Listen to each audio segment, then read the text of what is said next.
I just finished The Tradwife's Secret. Let's talk about it. If I'm perfectly honest, when I saw the title of this book, I did judge it, but I actually ended up really enjoying it. And I also didn't guess the ending, which for me is rare these days. Pretty sure I ended up giving it a 3.5 stars. It was between 3.5 and 4. I will say there were points where I kind of wanted to speed up. I was kind of ready to be done with it. Probably because I thought I knew where it was going and it was not going where I thought it was going. It was fairly easy to get through. I think I read it in like a couple of days. But one thing I will say is there were a few point of views in here. I think there's 3 separate point of views from memory, plus maybe a sprinkling of other ones later on.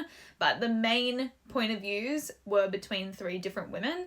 And I found myself halfway through those chapters getting a little bit confused and forgetting who I was actually reading about. And I had to go back and check the front of the chapter to see whose name it was. And honestly, the only reason that I didn't give it higher was that I just didn't connect to any of the characters. I didn't feel like I cared for any of them. I was interested in how it was going to end. I was interested in where the story was going, but I didn't feel connected to anybody. There's a quote on the back of this that says, like an episode of The Secret Lives of Mormon Wives on steroids, and you know what, I have to agree. And now that I think about it, this book kind of reminded me of The Housemaid by Freda McFadden. The stories are different, but it was just the vibes, the way it was written. There are little elements that are sort of similar, so if you liked The Housemaid like I did, you'll probably like this book too. I would call this a thriller success.